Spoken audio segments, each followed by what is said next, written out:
नुकसान ना पहुंचे। कैसे हो सकता है? शरीयत आपकी अपनी बनाई हुई है ना, आपके अपने रूल्स हैं, आपने अपने मफाद देख के उसमें रूल्स एंड रेगुलेशन ऐड कर दी हैं। ये तो आप किसी भी चीज़ को कल को हराम करार दे देंगे, कल को तो आप लड़कियों की तालीम पे भी पाबंदी लगा देंगे। जिस तरह के आपके हालात हैं, ये हर चीज़ को हराम कंसिडर करते हैं। इवन इतना हराम है नहीं जितना इन्होंने हराम बताया। प्राइम मिनिस्टर नरेंद्र मोदी तकरीबन 5 दिन के दौरे पे नाइजीरिया, ब्राज़ील और गियाना जो है वो पहुंच गए हैं।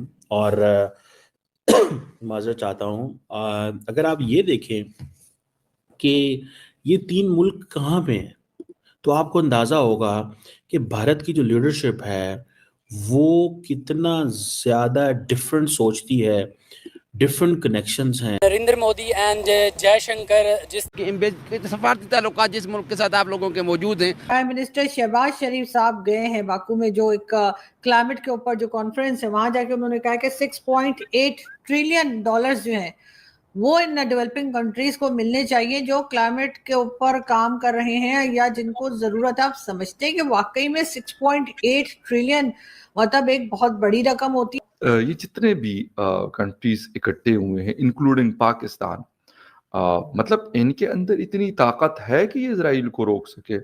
उन्होंने पीछे खड़ा कर दिया। उन्होंने कहा भाई आपका क्या है, हम तो आपको तो जब मर्जी पैसे दे के बुला लें।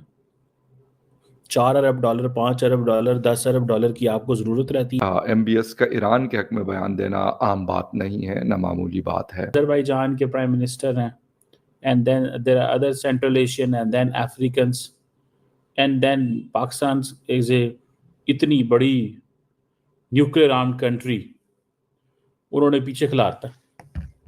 हम ये बात करते हैं ना जी, एक न्यूक्लियर आर्म्ड कंट्री है, अरब वर्ल्ड को अक्सर हमारी ज़रूरत पड़ती रहती है। उन्होंने पीछे खड़ा कर दिया। उन्होंने कहा भाई आपका क्या है, हम तो आपको तो जब मर्जी पैसे दे के बुला लें।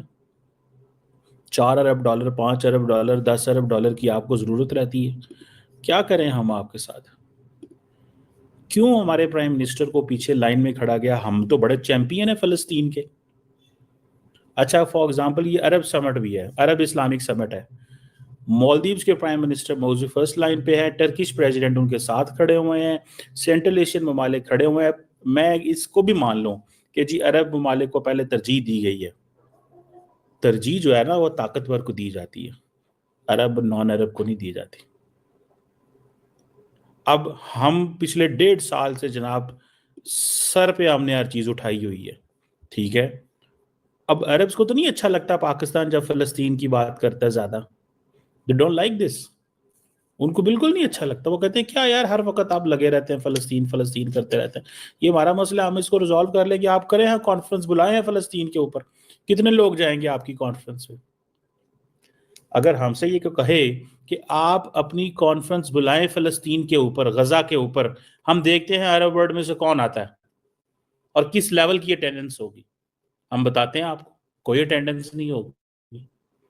कोई मुसलमान मुल्क जो है वो हमारे कहे बगैर अरब मुल्क वहां पे जाएगा नहीं। आप क्या बातें करते हैं? सो हमारे वजीर आज़म, कोई बात नहीं, हो सकता है हमें ये बताया जाए जी वो अल्फ़ाबेटिकल है, हो सकता है जी जो रूम में पहले आया था उसको पहले खड़ा कर दिया गया था। तो वो पता नहीं किसी ने हमारे लास्ट टाइम हमारे वजीर आज़म को, ये अभी तो उन्होंने दूसरी लाइन में खड़ा है, एक पता नहीं कॉप की कौन सी मीटिंग हुई थी उधर दुबई में, तो हमारे वजीर आज़म को आखिरी लाइन में खड़ा कर दिया। तो वो किसी ने कहा कि यार ये क्या है, मुझे कोई इतराज़ नहीं है आखिरी पहली लाइन, मैं जस्ट आपको इसके मीनिंग होते हैं, सिग्निफिकेंस होती है, ठीक है। और मीनिंग एंड सिग्निफिकेंस समझी जाती है कि इसका क्या मतलब है। हमें बताया गया है कि वेयर डू यू, आपकी वैल्यू कितनी है। हमने तो गजा के ऊपर क्या नहीं किया, फ़लस्तीन के लिए क्या नहीं किया, ठीक है। इधर बुलाते हुए नरेंद्र मोदी को साथ खड़ा करना था मोहम्मद बिन सलमान ने, साथ खड़ा करना था मोहम्मद बिन सलमान ने, ठीक है, अपने साथ दाएं बाजू पे। क्यों? क्योंकि उनको पता है कि नरेंद्र मोदी की मार्केट वैल्यू क्या है। नरेंद्र मोदी की मार्केट वैल्यू ये है कि वो 4 ट्रिलियन डॉलर की जीडीपी है। उनकी मार्केट वैल्यू ये है कि उसके पास कुछ 600-700 अरब डॉलर फॉरेन एक्सचेंज रिजर्व पड़ा, जब मर्जी जैसे मर्जी वो अपनी ट्रेड करे, ठीक है ना जी, जब मर्जी जैसे मर्जी करे। उनको कोई परवाह नहीं है। एक उसको पता है कि इंडिया जो है वो हमसे 55 अरब डॉलर की बायलैटरल ट्रेड है, अच्छा भला तेल खरीदता है। उनकी वैल्यू उस लेंस से देखी जाती है। ਅਸੀਂ ਸਾਰਾ ਟਾਈਮ ਇਸਲਾਮੀ ਨਾਰੇ ਮਜ਼ਹਬੀ ਨਾਰੇ ਜਿਹੜਾ ਨਾ ਮਾਰਦੇ ਰਹਿੰਦੇ ਆ। ਉਹ ਕਹਿੰਦੇ ਨੇ ਯਾਰ ਬਹਿ ਜਾਓ ਸਾਈਡ ਤੇ, ਕੀ ਤੁਸੀਂ ਰੌਲਾ ਪਾਇਆ, ਤੰਗ ਕਰਦੇ ਹੋ ਸਾਨੂੰ, ਤੁਸੀਂ क्या तंग किया हुआ उन्होंने? सच्ची बात है। हमारे बातें पाकिस्तानी बहुत अच्छी करते हैं, लेकिन उन्होंने बता दिया है कि आपकी वैल्यू कितनी है। टर्की की वैल्यू जहाँ पे है, कतर की वैल्यू है, जॉर्डन की वैल्यू है, इजिप्ट की वैल्यू है, सीरिया की वैल्यू है। चले ये तो सारे इसराइल के नज़दीक तरीन ममालिक हैं, नेबरिंग कंट्रीज हैं, चलो बनता है जी इनकी इंपॉर्टेंस से, ठीक है। लेकिन क्वेश्चन ये है कि शहबाज शरीफ जो है, इसका मतलब ये है कि they do not consider us. There was a time, इससे पहले आपको याद होगा कि एक दफ़ा ट्रंप आए सऊदी अरब, और ट्रंप जब सऊदी अरब आए, अच्छा इसका मतलब ये नहीं कि हमारे सऊदी अरब से ताल्लुकात नहीं अच्छे, सऊदी अरब से बहुत अच्छे ताल्लुकात हैं। सऊदी अरब एक ब्रदरली फ्रेंडली कंट्री है, हमेशा पाकिस्तान के साथ खड़ा होता है, हमेशा हमारी सपोर्ट करता है, फाइनेंशियली भी, पॉलिटिकली, डिप्लोमेटिकली, हर तरह सपोर्ट करता है। लेकिन सिर्फ मैं आपको बता रहा हूं कि वे डू वी स्टैंड, हम स्टैंड कहां करते हैं जब when it's an Arab cause.